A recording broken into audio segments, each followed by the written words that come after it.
나는 나름대로 일을 하면서 여가 활동이라든가 생활을 이런 식으로 좀 균형을 나름 맞추고 있다라는 사례를 갖고 계신 분들이나 경험이 있으신 분은 좀 답을 해주시면은 뭐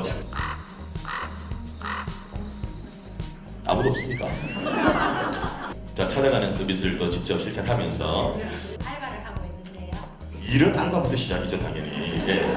자, 제가 지금 하고 있는 일은 장애인 활동 보조 일을 하고 있습니다. 이제 아침에 애를 등교를 시키고 나면 오후에 한 3시까지 가서 애 케어를 해주는 일이기 때문에 오늘도 제가 여성능력개발원에 웃음치료 랭크를 배우고 웃음 치료에서 혹시 하나 배우고 있으면 저희가 따라할 수 있는 게 하나 있을까요?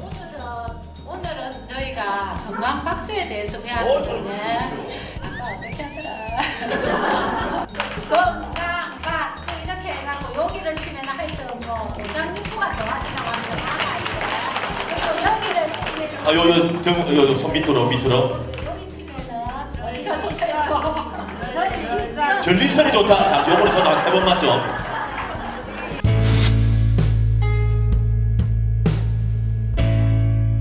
제가 이제 한 달 반 정도 수습 기간으로 이제 일을 하다가 지금 해고를 당했거든요. 근데 이제 부당 해고이기 때문에 정당한 이유를 좀 말씀을 여쭤봤더니 제일 처음에 하는 말씀이 아이가 있어서 퇴근 시간에 뭐 좀 더 일을 시킨다거나 그런 거에 대해서 얘기를 하시더라고요.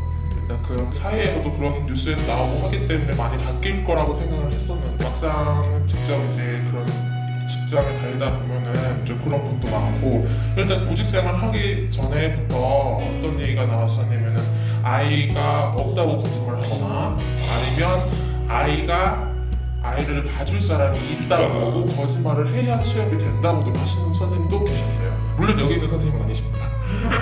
근데 그런 분도 계셨기 때문에 근데 저는 이제 거짓말 같은 건 하고 싶지 않았고 했기 때문에 면접 볼 때도 그 대표님한테도 제가 말씀을 드렸어요. 저는 아이가 있고 이렇게 해서 출퇴근 시간을 봤을 때 이 시간에 이제 끝내고 6시에 퇴근이 가능하다 해서 제가 지원을 하게 됐다라고 말씀을 드렸고 그거를 다 감안하고 저를 채용을 해주셨는데도 불구하고 이제 일을 하다 보니까 부당 해고를 하실 때 그 얘기를 먼저 하시더라고요. 제일 처음으로.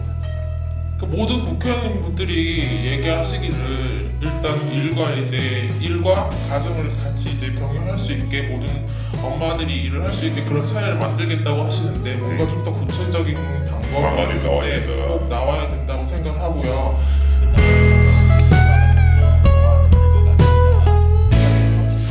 채용 정보 사이트 이런 곳을 한 번씩 들어갑니다. 네. 그리고 약간 일 생활 균형에 대한 우호적인 기업들이 많이 들어와 있습니다. 하지만 막상 그 회사에 들어간 사람들은 회사에 대해서 크게 실망을 많이 하고 퇴사를 하는 경우가 굉장히 많다고 들었습니다. 그래서 서류상으로 일생활 균형 이렇게만 이렇게 하는 게 아니라 지속적으로 기업 관리를 해가면서 실질적으로 일생활 균형이 이루어지도록 이렇게 관리를 하는 게 중요하다고 생각합니다.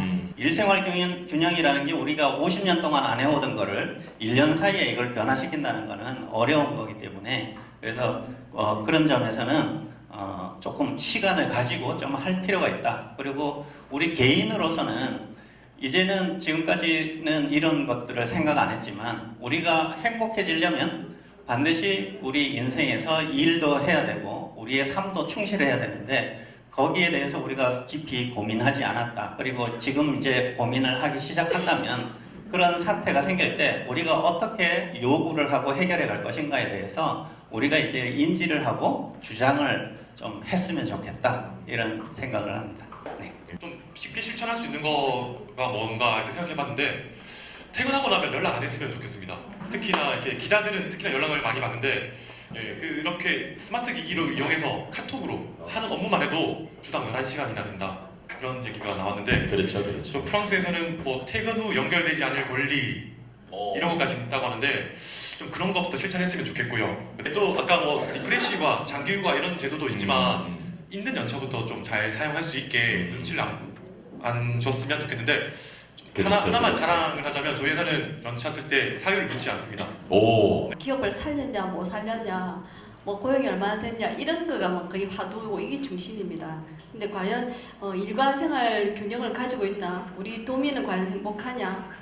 그런 데 대한 질문을 던지고 지자체가 의무를 앞으로 한다면 이런 일생활에 대해서 잘하고 있는지 이제 조례도 만들어서 기업체는 과연 그러면 일생활을 위해서 잘하고 있는지 노력했냐 안 했냐 그 노력을 했다면 얼마나 스스로 나아졌냐 또 사원들 얼마나 적어도 이걸 인정하고 있느냐 이런 것들이 이제 보편적으로 좀 지수로 만들어져서 이런 것들이 조례가 완전 만들어지면서 앞으로 좀 생겨나가야 되지 않을까 생각하고요. 조금 같이 해준다면은 우리 개인이 봤을 때는 엄청나게 든든한